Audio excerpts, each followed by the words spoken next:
Good afternoon students, क्या हाल समाचार? All good? All right, good. आइए हम लोग टैली जो सीरीज हम लोगों ने स्टार्ट किया था उसका सेकंड वीडियो की तरफ मूव ऑन करें।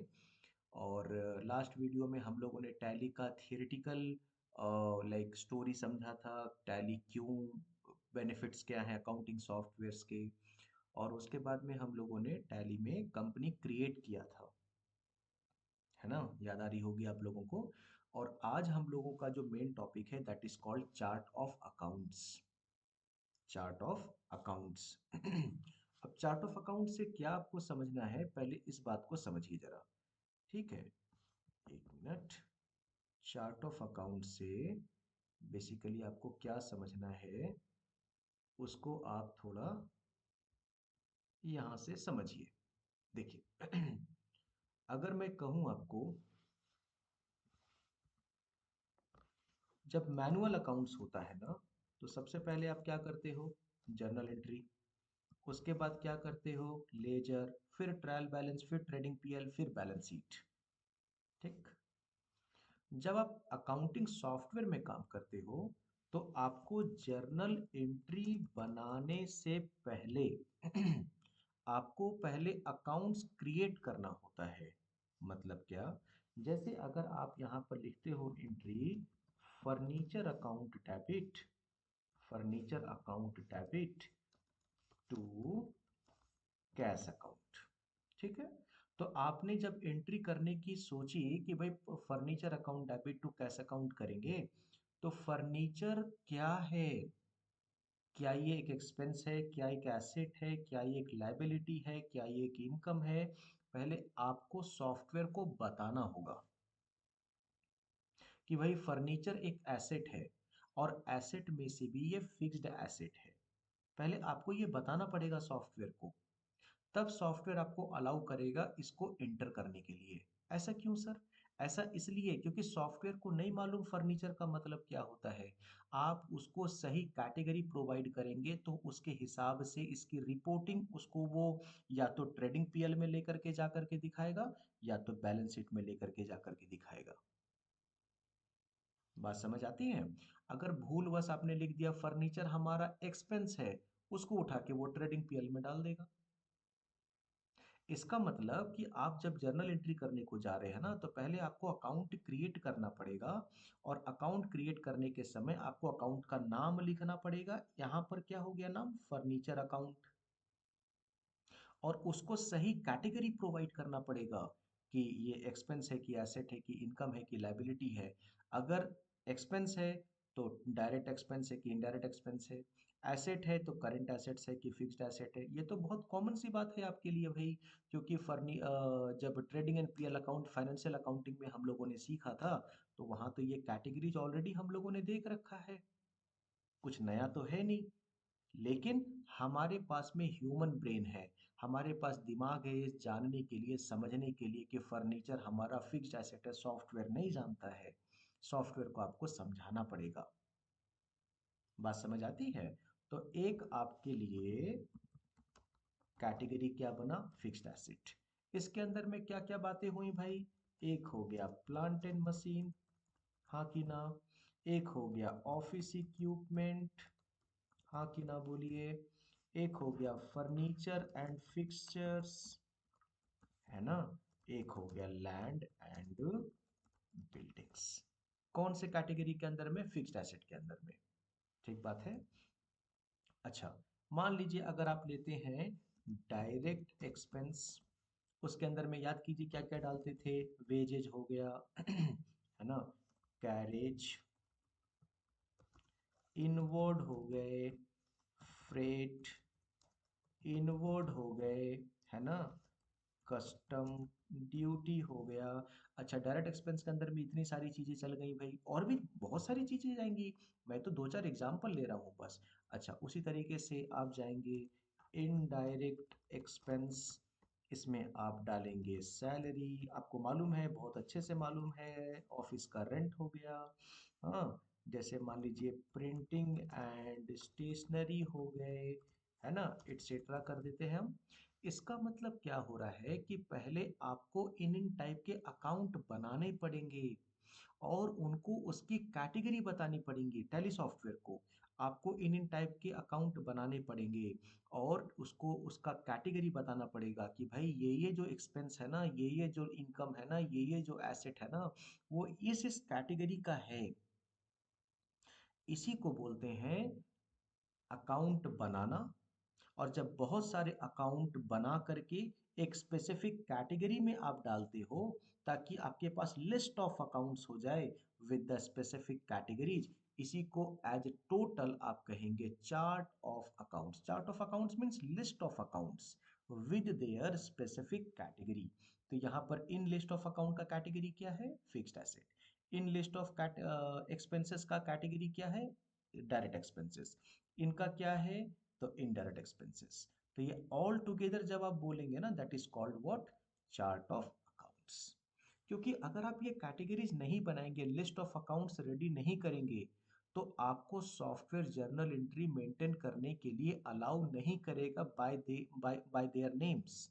माने अगर आपको plant and machine account, debit to cash account करना है, तो first you have to create the account by the name of plant and machinery and put under the specific category, that is the fixed asset. If you will not do this one, then Tally will not allow you to enter the journal entry by the name of plant and machinery at all. बात समझ आती है ना? तो एक एक account जो बना रहे हैं ना दोस्त, हम लोग एक एक अकाउंट जो हम लोग बना रहे हैं उसको हम लोग क्या बोलेंगे? अकाउंट क्रिएट करना।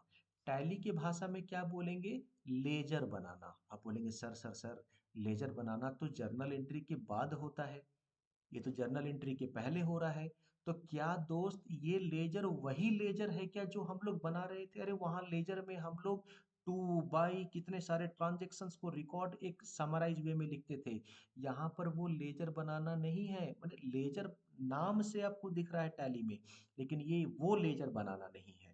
यहाँ पर लेजर बनाने का मतलब, टैली में लेजर बनाने का मतलब यहाँ पर अकाउंट क्रिएट करना है और उनको उनका स्पेसिफिक कैटेगरी प्रोवाइड करना है, नथिंग एल्स। अभी क्लियर है मेरी बात? ठीक। तो सिंगल सिंगल अकाउंट क्रिएट करना इज कॉल्ड लेजर बनाना। और जब पूरी लिस्ट ऑफ अकाउंट बन जाती है, that is called what? Chart of accounts. हो गया काम खत्म। अब आप बोलेंगे सर जर्नल एंट्री के बाद में जो लेजर हम लोग बनाते थे ना, क्या वो लेजर यहाँ पर नहीं बनाएंगे क्या? नहीं, आप नहीं बनाएंगे, वो ऑटोमेटिक सॉफ्टवेयर बनाएगा। क्योंकि हमने आपको लास्ट क्लास में ही कह रखा है कि आपको जर्नल एंट्री के बाद ledger, trial balance, trading PL, balance sheet, cash book, purchase book, sales book, AR book, AP book, ये सभी कोई रिपोर्ट बनाने का जरूरत नहीं है। ये सॉफ्टवेयर खुद ही आपको बना बना करके देता जाएगा। बात समझ आती है? तो अब ये देखना है हम लोगों की बेसिकली ये काम करें कैसे, चार्ट ऑफ अकाउंट्स बनाएं कैसे, है ना? आइए टैली में। अब टैली में अगर आपको याद आता होगा तो हम लोगों ने कंपनी क्रिएट कर रखा था लास्ट वाले क्लास में ही। अगर आप उस वीडियो को नहीं देखे हैं तो प्लीज देखिए, 1 मिनट का टाइम देने जरा हमें।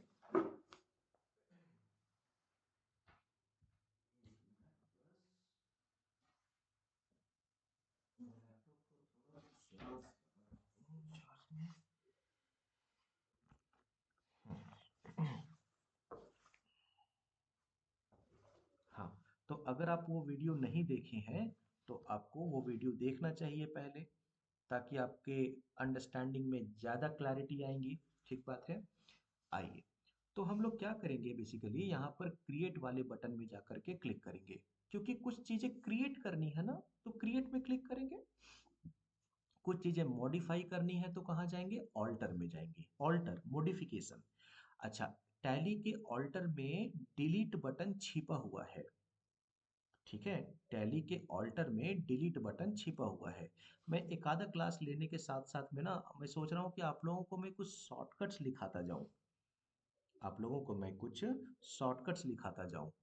ठीक है, तो आप चाहें तो लिख सकते हैं दोस्त। कोई भी चीज़ को क्रिएट करने का शॉर्टकट क्या होता है? Alt C. कैसे यूज करेंगे शॉर्टकट्स को अभी वो समय नहीं आया है, लेकिन लिख सकते हैं आप। कोई भी चीज़ को ऑल्टर करने का शॉर्टकट क्या है? Control enter. कोई भी कंटेंट को डिलीट करने का शॉर्टकट क्या है? Alt D. D for delete. बात समझ आती है? आइए। अच्छा, ऐसे भी देखिए क्रिएट में ना आप देखेंगे यहाँ पर सी हाइलाइटेड है, ऑल्टर में ना यहाँ पर ए हाइलाइटेड है, चार्ट ऑफ अकाउंट्स में ना एच हाइलाइटेड है। तो आपको अगर क्रिएट में जाना है तो यहाँ जा करके एंटर करेंगे, नहीं तो अगर आप जैसे मान लीजिए कहीं और हैं, आपको क्रिएट में जाना है, तो आप खाली सी प्रेस कर देंगे ना कीबोर्ड से, तो ऑटोमेटिक आप क्रिएट में चले जाएंगे। जो जो हाईलाइटेड है चार्ट ऑफ अकाउंट्स के लिए एच प्रेस कर देंगे तो चार्ट ऑफ अकाउंट्स में चले जाएंगे। बात समझ आती है? तो आइए क्रिएट हम लोग जाते हैं। क्या क्रिएट करना है भाई? लेजर क्रिएट करना है। मैं बार बार आपको लाइक समझा करके कह रहा हूँ कि ये लेजर का मतलब जर्नल एंट्री के बाद वाला लेजर नहीं है, ये लेजर का मतलब अकाउंट क्रिएट करना है ना? तो आप यहाँ पर लेजर में जाएंगे। क्या लेजर बनाना है आपको? जैसे मैं बताता हूँ, प्लांट एंड मशीनरी, है ना? अच्छा, प्लांट एंड मशीनरी क्या है भाई? एसेट है। प्लांट एंड मशीनरी क्या है? एसेट है। और उसका फिर अंडर आपको चाहिए होगा लिखना, उसका कैटेगरी आपको बनाना पड़ेगा। आते हैं, तो सबसे पहले जैसे आप ये लिखने के बाद एंटर प्रेस करते हैं ना, एंटर मतलब आगे बढ़ने के लिए, इंटर इंटर इंटर, और पीछे जाने के लिए बैक स्पेस। तो यहाँ पर पूछता है एलियस। एलियस का मतलब क्या होता है जानते हैं? एलियस का मतलब होता है उर्फ, एक दूसरा नाम उसी अकाउंट को अगर आप देना चाहते हैं तो।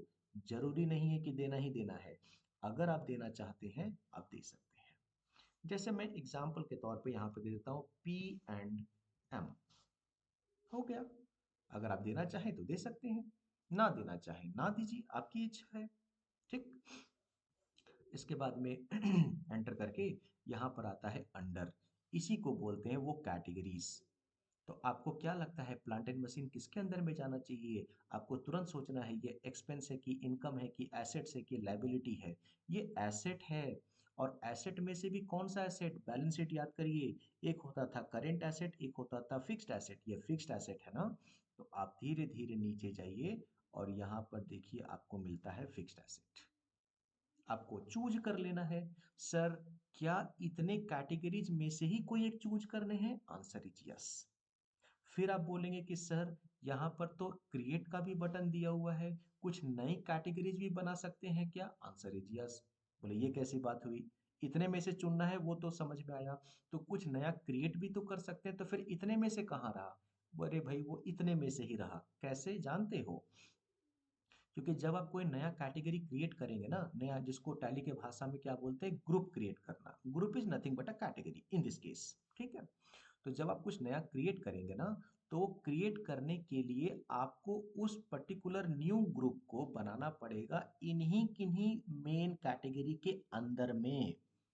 इसका मतलब इंडिपेंडेंट कुछ आप क्रिएट नहीं कर सकते, आपको इनका ही हिस्सा बनाना पड़ेगा। अब बात समझ में आई? तो अभी हम क्या देखते हैं, यहाँ पर हमने ले लिया फिक्स्ड एसेट। कहाँ गया fixed asset? Fixed asset. Plant and machinery हमने ले लिया फिक्स्ड एसेट। लेने के बाद में यहाँ पर मेलिंग डिटेल्स है, जिसको अभी हम लोगों को नहीं भरना है। क्यों? क्योंकि यहाँ पर नेम, एड्रेस, स्टेट, कंट्री, ये सभी पूछ रहा है, जो कि यूजुअली अपन सेंट्री क्रेडिटर या डेटर, कस्टमर या मैंने पार्टी लेजर के लिए डालते हैं। प्लांट एंड मशीन का क्या एड्रेस डालोगे आप बोलो, है ना? तो आप इसको यहाँ पर स्किप करेंगे। और यहाँ पर आता है ओपनिंग बैलेंस। ओपनिंग बैलेंस का मतलब क्या है बाबू? याद कीजिए कि लास्ट ईयर में कोई भी अकाउंट का जितना क्लोजिंग बचा होगा in the balance sheet, so balance sheet का डेटा ट्रांसफर हुआ होगा from the previous year to current year. तो करेंट ईयर में वह अमाउंट क्या बन के दिख रहा होगा? ओपनिंग बैलेंस, है ना? तो उस ओपनिंग बैलेंस को आप यहाँ अगर चाहें तो डाल सकते हैं। मान लीजिए प्लांट एंड मशीन का आपको ओपनिंग बैलेंस है 1 लाख रुपए का। जैसे आप एंटर करेंगे देखिए यहाँ पर मिलता है डी आर, माने डेबिट। डेबिट का मतलब अभी समझिए, याद कीजिए ट्रायल बैलेंस। हमने आपको बताया था कि कोई भी एसेट एक्सपेंस डेबिट, कोई भी इनकम या लायबिलिटी क्रेडिट। चूंकि एक्सपेंस एंड इनकम का कोई भी कैरी फॉरवर्ड नहीं होता है from one year to another year, carry forward हमेशा बैलेंस शीट लाइन आइटम होता है, तो आपको एसेट एंड लायबिलिटी मिलेगा। तो एसेट हमेशा क्या दिखेगा? डेबिट बैलेंस, और लायबिलिटी हमेशा क्या दिखेगा? Credit balance. बात समझ आती है? एंटर। एंटर, एक लेजर बना लिया आपने। फिर क्या? जैसे मान लीजिए मैं बनाता हूँ कैपिटल अकाउंट। क्या मैं बनाता हूँ? Capital account. तो कैपिटल किस में जाएगा? अच्छा, ये एलियस में नहीं डाल रहा हूँ क्योंकि जरूरी नहीं है डालने का ना। तो आप आ जाइए अंडर में, कैपिटल के लिए चुनना पड़ेगा, कैपिटल का क्या मिल रहा है भाई, कैपिटल का, अच्छा कैपिटल का कैपिटल अकाउंट ही मिल रहा है, बहुत बढ़िया बात है। लेने के बाद आप एंटर करिए कैपिटल का, मान लीजिए, अच्छा ओपनिंग बैलेंस होना भी जरूरी है क्या, बिल्कुल नहीं, ये तो मैं समझाने के लिए बस अभी लिख दे रहा हूँ। मान लीजिए 5 लाख रुपए। कैपिटल एक लायबिलिटी है दोस्त, इसको देखिए क्रेडिट साइड में दिख रहा है। अच्छा मान लीजिए आपको बनाना है ड्राइंग्स, है ना, ड्राइंग्स, तो ड्राइंग किस में डालेंगे आप, तो ड्राइंग कैपिटल से रिड्यूस होता है ना, हाँ ड्राइंग कैपिटल से रिड्यूस होता है, तो कैपिटल अकाउंट के ही कैटेगरी में डालेंगे। और जैसे आप ड्राइंग मान लीजिए डालते हैं 50,000 रुपीज, एंटर करेंगे, क्या वो सीआर बैलेंस दिखेगा, क्रेडिट बैलेंस दिखेगा, नहीं, वो डेबिट बैलेंस दिखेगा, क्योंकि वो कैपिटल क्रेडिट बैलेंस है और कैपिटल से वो रिड्यूस होता है, कम होता है, माइनस होता है, तो ड्राइंग का कौन सा बैलेंस होगा, डेबिट बैलेंस होगा। ऐसे आपको एक एक करके लेजर बनाने पड़ेंगे।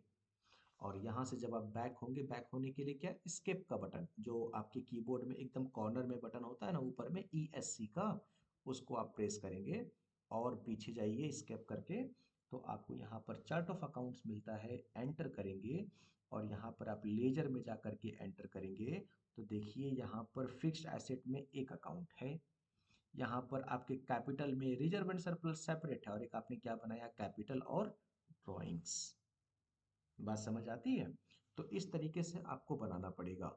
अब आपके पास में एक समस्या आ रहा होगा, क्या समस्या है भाई, समस्या ये है कि जब भी आप कोई लेजर बनाते हैं, जब भी आप कोई लेजर बनाते हैं, जैसे आपने बनाया रेंट अकाउंट, तो आपको यही समझ में नहीं आ रहा है कि स्पेसिफिक कैटेगरी कौन सा हमें लेना चाहिए। अगर इसकी जानकारी हम लोगों को अच्छे से हो जाए, तब तो कोई भी लेजर हमको मिलेगा, कोई भी अकाउंट हमको मिलेगा, स्पेसिफिक कैटेगरी या ऐसे फटाक से ढूंढ लेंगे हम लोग। तो क्यों ना ऐसा करें, पहले इसको ही स्टडी हम लोग कर ले कि कौन कौन से टाइप का लेजर किस किस कैटेगरी के अंदर में जाना चाहिए, काम एकदम से आसान हो जाएगा। तो सबसे पहले इन कैटेगरीज को नाम आपको समझना पड़ेगा, क्या नाम से बोला जाता है भाई, तो list of groups, list of groups. यहाँ से बैक हो जाइए, बाहर आ जाइए और बाहर आ जाइए, और अब कहाँ चले जाइए, ऑल्टर में एंटर करेंगे और ग्रुप में जाएंगे, एंटर करेंगे, तो पूरी की पूरी लिस्ट ऑफ ग्रुप देखिए वही यहाँ पर बनी हुई मिल गई आपको। अब आपको पहले ये समझना पड़ेगा कि कौन कौन से टाइप का लेजर, कौन कौन से टाइप का अकाउंट, कौन कौन से टाइप के ग्रुप के अंदर में जा रहा है। जैसे फिक्स्ड एसेट हम लोगों ने लिया था प्लांट एंड मशीन के लिए, है ना, कैपिटल हमने लिया था कैपिटल, ड्राइंग हमने लिया था अंडर कैपिटल, तो कौन कौन सा लेजर किस किस कैटेगरी में जाएगा, वो हम लोग यहाँ समझने जा रहे हैं। क्या ये लेजर का नाम है, नहीं, ये ग्रुप का नाम है, ये कैटेगरी का नाम है, ठीक है। तो आप जैसे लेजर बनाएंगे स्टेट बैंक ऑफ इंडिया, आप लेजर बनाएंगे HDFC बैंक, आप लेजर बनाएंगे एक्सिस बैंक, अंडर में क्या लेंगे, ग्रुप में क्या लेंगे, मतलब कैटेगरी में क्या लेंगे, बैंक अकाउंट। इसका मतलब ये जो बैंक अकाउंट का ग्रुप है, वो किसको अपने अंदर कवर करेगा, सारे बैंक अकाउंट्स को। बात समझ आती है, जैसे आप यहाँ से क्रिएट में जाएंगे, लेजर में जाएंगे और यहाँ बनाएंगे SBI, शॉर्ट में मैं लिख देता हूँ, और यहाँ पर आप क्या लेंगे, अंडर बैंक अकाउंट।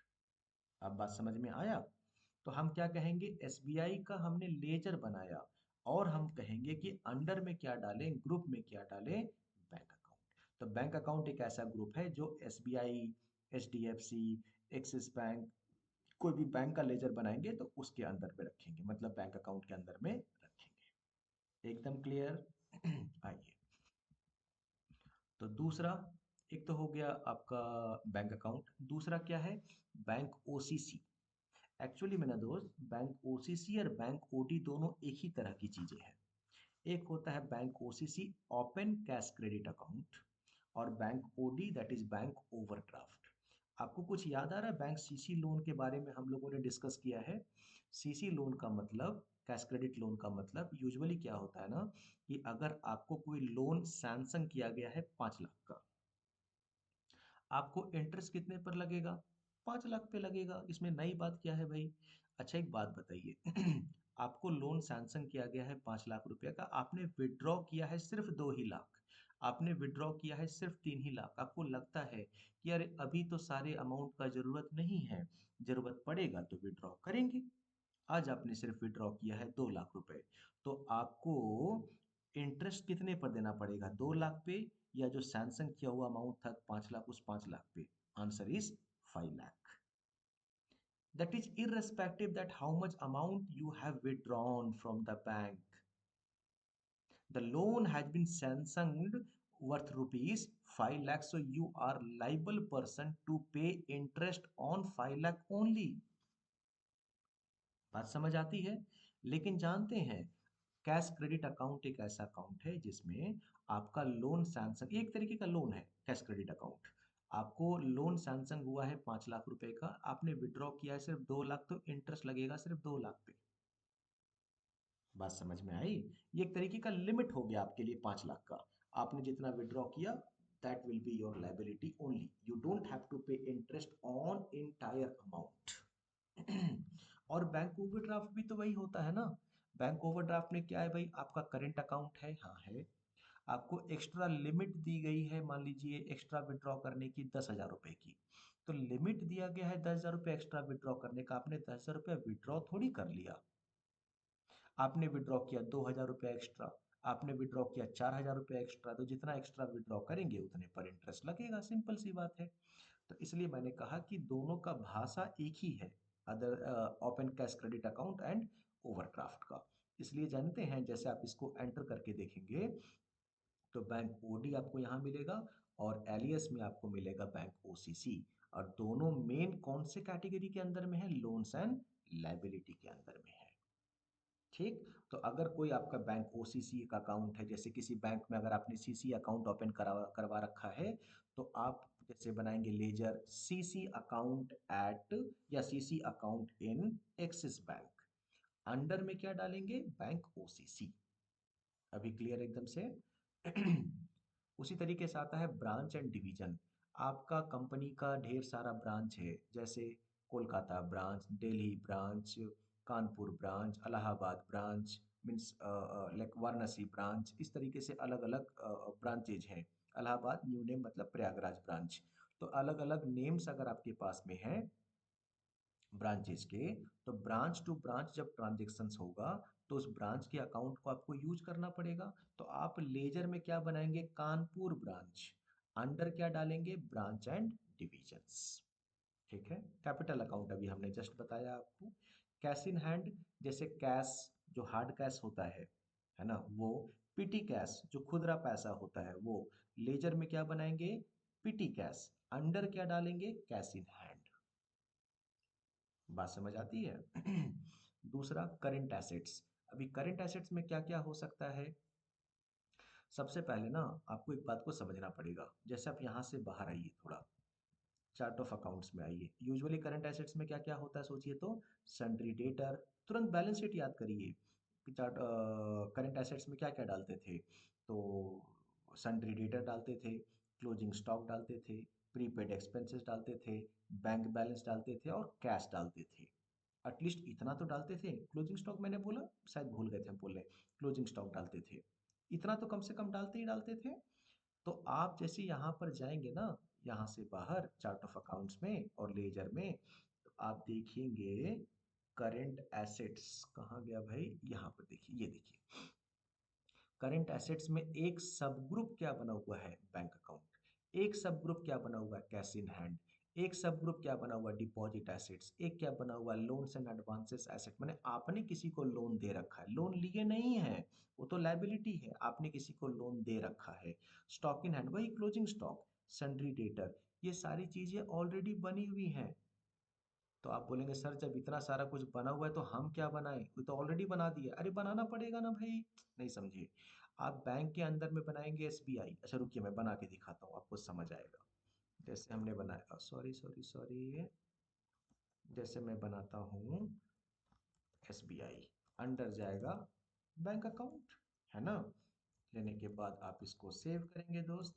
अच्छा मैं बनाता हूँ H D F C bank, under bank account. अच्छा ठीक है, अब यहाँ से बाहर आइए, बाहर आइए, चार्ट ऑफ अकाउंट्स में जाइए और यहाँ पर आप जाएंगे लेजर्स में। तो देखिए करंट एसेट्स के अंदर में बैंक एक सब कैटेगरी सब ग्रुप बना हुआ था, लेकिन उसके अंदर में लेजर तो हमको बनाना पड़ा ना बाबू। ये बात समझ में आया? उसी तरीके से डिपॉजिट एसेट्स भी एक तरीके का सब ग्रुप बना हुआ है, उसके अंदर का लेजर हमको बनाना पड़ेगा। अब बोलेगे सर डिपॉजिट एसेट के अंदर में क्या लेजर बन सकता है सर? बताता हूँ आपको।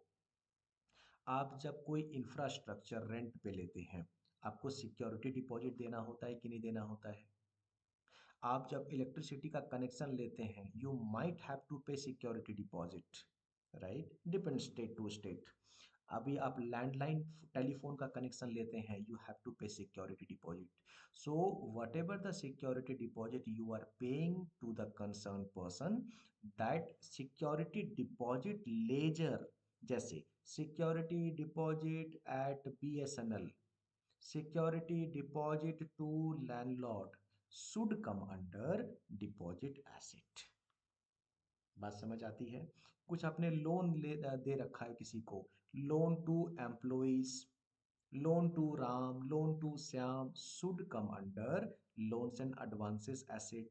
आप बोलेंगे सर क्या ये सब ग्रुप हमको वहां दिखते हैं? हाँ दिखते हैं ना। देखिए लेजर में जाइए, सॉरी ऑल्टर में जाइए, ग्रुप में जाइए, तो आपको देखिए यहाँ पर मिलेंगे सिक्योरिटी डिपॉजिट कहीं पे। एस में जाइए, सिक्योरिटी डिपॉजिट, कहाँ गया जी? सिक्योरिटी डिपॉजिट में बोला, सॉरी डिपॉजिट एसेट था ना, सिक्योरिटी डिपॉजिट में बोल रहा हूँ। डिपॉजिट एसेट देखिए यहाँ पर आपको मिल रहा है। उसी तरीके से आपको वहां पर बैंक अकाउंट देखिए यहाँ पर मिल रहे हैं। जैसे बैंक अकाउंट को आप एंटर करेंगे, देखिए दिख रहा है कि ये करंट एसेट का हिस्सा है। इसका मतलब चार्ट ऑफ अकाउंट्स इसको चैनलाइज करने का काम कर रहा है कि एक के अंदर दूसरा, दूसरे के अंदर तीसरा, ताकि ना सारे करंट एसेट्स के अकाउंट एक जगह बिखरे बिखरे ना मिले, ऑर्गेनाइज्ड वे में आपको चीजें मिलती हैं, है ना? तो आपको मेरे ख्याल से कैश समझ में आ गया। करंट एसेट्स के बारे में हम लोग बात कर रहे थे। तो करंट एसेट्स में आपको जैसे कोई एडवांस में रेंट दे करके रखें, प्रीपेड एक्सपेंसेस, उसको कहाँ डालेंगे आप? करंट एसेट्स में डालिए, है ना? करंट एसेट्स में डालिए। कोई कस्टमर को आप करंट एसेट्स में मत डालिएगा। क्यों सर ऐसा? क्योंकि जैसा कि आपको चार्ट ऑफ अकाउंट्स में मिल रहा था, करंट एसेट्स के अंदर में सन्ड्री डेटर ऑलरेडी बने हुए हैं। तो आप क्या करेंगे, जो लेजर बनाएंगे ना, जो कस्टमर का नाम बनाएंगे, उनको आप डालिएगा सन्ड्री डेटर के अंदर में। और जब सन्ड्री डेटर के अंदर में डालेंगे तो ऑटोमेटिक वो करंट एसेट्स का हिस्सा बन जाएगा। समझ रहे हैं? नहीं तो क्या होगा, सारे कस्टमर को सीधे सीधे करंट एसेट्स का पार्ट अगर आप बना देंगे, आपके यहाँ कस्टमर के नंबर्स हैं मान लीजिए 500, तो करंट एसेट्स बिखरा बिखरा दिखेगा पूरा। वैसे क्या होगा, आप करंट एसेट्स के अंदर में देखेंगे, अच्छा सन्ड्री डेटर है। अब जब से सन्ड्री डेटर के अंदर में जाएंगे तो सारे कस्टमर के लिस्ट खुल जाएंगे, तो चीजें थोड़ी सी ज्यादा ऑर्गेनाइज हो जाएंगी। तो आप डालेंगे सन्ड्री डेटर के अंदर में, वो ऑटोमेटिक कहाँ चला जाएगा? करंट एसेट्स के अंदर में। क्योंकि देखिए करंट एसेट्स के बाद जो बैंक अकाउंट, वो थोड़ा स्पेस छोड़ करके लिखा हुआ, मतलब करंट एसेट्स का पार्ट है वो। Similarly cash in hand, deposit asset, loans and advances, stock in hand and sundry debtor, ये देखिए थोड़ा थोड़ा स्पेस छोड़ करके लिखा हुआ है। फिक्स एसेट थोड़ा लेफ्ट साइड में, मतलब ये नया सब कैटेगरी, सॉरी नया कैटेगरी है, इसको करंट एसेट से कोई लेना देना नहीं है। अब बात समझ में आया? तो आप यहाँ पे ऑल्टर में जाएंगे, ग्रुप में जाएंगे, यहाँ पे आप कोई प्रीपेड रेंट, प्रीपेड सैलरी वगैरह बनाना है अलग से आप बना सकते हैं। करंट लाइबिलिटी ठीक उसी तरीके से, कुछ एक्सपेंसेस पेएबल है, rent payable, salary payable, insurance premium payable, ऐसा कोई पेएबल है तो आप यहाँ बनाएंगे। डिपॉजिट एसेट्स अभी जस्ट मैंने बताया आपको कि कोई भी सिक्योरिटी डिपॉजिट अगर आप लेंगे तो लेजर लेंगे सिक्योरिटी डिपॉजिट एट BSNL या टू लैंडलॉर्ड, ऐसा कुछ। अंडर में क्या लेंगे? Deposit asset. जैसे मैं एक करके दिखाता हूँ वेरी क्विकली आपको। लेजर में गए, मैंने डाला security deposits at BSNL। Under क्या लेंगे भाई? हम चाहते तो ले सकते थे करंट एसेट्स, है ना, लेकिन ज्यादा कन्वीनियंट होता कि हम इसको क्या लेंगे? डिपॉजिट एसेट्स में। जैसे लेंगे देखिए ना, ये करंट एसेट्स का ही हिस्सा है, कुछ नया जगह में नहीं जा रहा है ये। आप इसको सेव जैसे करेंगे, आप यहाँ से जाएंगे चार्ट ऑफ अकाउंट्स में, हाँ, आप यहाँ पर देखेंगे तो देखिए डिपॉजिट एसेट्स के अंदर में ये बनाया और डिपॉजिट एसेट करंट एसेट्स का पार्ट है। मेरे ख्याल से अब एकदम से क्लियर हो गया होगा। ठीक, आइए उसके बाद में हम लोग करंट लायबिलिटी भी देख लिए, डिपॉजिट एसेट्स भी देख लिए। डायरेक्ट एक्सपेंसेस याद कीजिए दोस्त, आपको मालूम है वेजेज हो गया, कैरेज इनवर्ड, फ्रेट इनवर्ड, ये सारे कहाँ जाते हैं? अंडर डायरेक्ट एक्सपेंसेस में। ठीक है, डायरेक्ट इनकम, कोई भी मेन इनकम अगर आपका है वो कहाँ जाएगा? Direct income. जैसे डॉक्टर है, कंसल्टेंसी फीस डॉक्टर के लिए कहाँ जाएगा? Main income. लॉयर है, कंसल्टेंसी फीस, चार्टर्ड अकाउंटेंट है, कंसल्टेंसी फीस। डॉक्टर है, ऑपरेशन फीस, ऑपरेशन चार्जेस कहाँ जाएंगे? डायरेक्ट इनकम में। मेन इनकम याद आ रहा है कुछ? बिजनेस का मेन इनकम डायरेक्ट इनकम कहलाता है। ड्यूटीज एंड टैक्सेस, जो जैसे जीएसटी हो गया, एक्साइज ड्यूटी हो गया, ये सारे आप कहाँ लेकर के लिखेंगे? ड्यूटीज एंड टैक्सेस में। अच्छा, ये जो आपका डायरेक्ट एक्सपेंसेस है ना, यहाँ पे लिखा हुआ है एक्सपेंसेस डायरेक्ट। अरे एक ही बात है भाई, नया कुछ नहीं है। यहाँ पे देखो इंटर मार करके देखे तो डायरेक्ट एक्सपेंसेस, उसी का एलियस नेम दिया हुआ है एक्सपेंसेस डायरेक्ट। जो मर्जी आप लीजिए, दोनों एक ही बात है। ठीक है।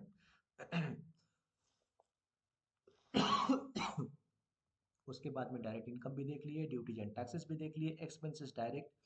एक्सपेंसेस इनडायरेक्ट या इनडायरेक्ट एक्सपेंस एकदम सेम बात है। तो क्या क्या जाएगा इसमें? रेंट का रेंट नाम से अकाउंट बनाएंगे, अंडर कहाँ डालेंगे? एक्सपेंसेस इनडायरेक्ट या इनडायरेक्ट एक्सपेंसेस। सैलरी, ऑफिस के जितने एक्सपेंसेस है, मुझे लगता है कि आपको मुझे अब ये नहीं समझाना पड़ेगा कि इनडायरेक्ट एक्सपेंस क्या क्या होता है, आपको भली भांति मालूम होनी चाहिए। फिक्स्ड एसेट जैसे ऑफिस बिल्डिंग्स हो गए, लाइक लैंड हो गए, फर्नीचर हो गए, प्लांट हो गए, मशीन हो गए, वो कहाँ जाएंगे? फिक्स्ड एसेट्स में। उसी तरीके से इनकम डायरेक्ट और इनकम इनडायरेक्ट। जैसे कोई अगर इनडायरेक्ट इनकम आपका है, मान लीजिए कमीशन कुछ रिसीव किया जो कि आपका साइड का इनकम है, अगर आपने रेंट रिसीव किया जो कि आपका अगर साइड का इनकम है, आपने इंटरेस्ट रिसीव किया अगर आपका ये साइड का इनकम है, तो उसको कहाँ जाना चाहिए? इनकम इनडायरेक्ट बोलिए या इनडायरेक्ट इनकम बोलिए, एक ही बात है। ये भी हो गया इनडायरेक्ट एक्सपेंसेस और इनडायरेक्ट इनकम्स। इन्वेस्टमेंट्स, अगर आपने कहीं इन्वेस्टमेंट्स कर रखा है, आप लेजर बनाएंगे investment at Tata steel, shares at Tata steel, under कहाँ डालेंगे आप? इन्वेस्टमेंट्स। बात एकदम से क्लियर है। लोन्स एंड एडवांसेस एसेट, अगर अभी जस्ट देखे थे ना करंट एसेट्स के अंदर में, अगर आपने किसी को लोन दे रखा है, लिया नहीं है, लोन दे रखा है, तो वो कहाँ जाएगा? लोन्स एंड एडवांसेस एसेट्स में जाएगा। अगर आपने किसी से लोन ले रखा है तो वो जाएगा लोन्स एंड लायबिलिटीज में। लोन्स एंड लायबिलिटीज को दो सब कैटेगरी में बांटा गया है बाबू। एक है सिक्योर्ड लोन और एक है अनसिक्योर्ड लोन। रुकिए मैं आपको दिखाता हूँ। आप यहाँ से बाहर जाइए, चार्ट ऑफ अकाउंट्स में जाइए। हाँ, यहाँ पे आप जाएंगे, कहाँ गया लायबिलिटी? देखिए यहाँ पर loans and liability, bank OD तो ऑलरेडी समझ चुके हैं हम लोग। एक हो गया सिक्योर्ड लोन और एक क्या हो गया? Unsecured loan. तो सिक्योर्ड लोन का मतलब जो भी लोन आपने सिक्योरिटी दे करके परचेज किया है दैट इज सिक्योर्ड, और जो भी लोन आपने बिना सिक्योरिटी का लिया दैट इज कॉल्ड अनसिक्योर्ड। नाम से ही समझ में आ रहा है। तो अगर कोई लोन आपने बैंक बैंक से लिया है विच इज जनरली सिक्योर्ड, है ना, अगर वैसा है तो कहाँ डालेंगे आप? सिक्योर्ड में। अगर आपका कोई अनसिक्योर्ड लोन है, जैसे आपने कोई आदमी से लोन लिया, आपने अपने फ्रेंड से लोन ले लिया, that is unsecured because you are not going to give any security to him और her, right? So that will be coming under unsecured loan. Whether you are entering the loan in secured or unsecured, that is the part of loans and liability at all. The total of secured loan and unsecured loan will give you the total balance of loans and liability. क्योंकि unsecured loan and secured loan ये part है loans and liability का। बात समझ आती है? आइए, तो आप बेसिकली कहाँ पे थे? यहाँ पे थे। फिर बोलता है मिसलेनियस एक्सपेंस। गलती मत करना, ये मिसलेनियस एक्सपेंस खाली नहीं लिखा हुआ, ये मिसलेनियस एक्सपेंसेस एसेट्स लिखा हुआ है, that is nothing but deferred revenue expenditure. क्योंकि मिसलेनियस एक्सपेंस अगर सीधा सीधा होता तो इसको आप ट्रेडिंग एंड पीएल अकाउंट में लिखते हैं, लेकिन ये एसेट्स है, ये कहाँ का हिस्सा बन रहा है? ये एसेट्स का हिस्सा बन रहा है, देख रहे हो, बैलेंस शीट का हिस्सा बन रहा है। तो miscellaneous expenses asset is nothing but deferred revenue expenditure. Heavy advertisement याद आ रहा है कुछ? तो अगर आपने एडवर्टाइजमेंट किया है मान लीजिए 3 लाख रुपए का, फॉर 3 इयर्स या ऐसा कुछ कॉन्ट्रैक्ट था। तो 1 साल में अगर हुआ तो देखेंगे तो 1 लाख रुपए का खर्चा हमने यूज कर लिया। रेस्ट जो 2 लाख रुपए का खर्चा है, जो बेनिफिट आपको नेक्स्ट ईयर सब्सिक्वेंट ईयर्स में मिलेगा, that advertisement component should come under miscellaneous expenses asset. बात समझ आती है?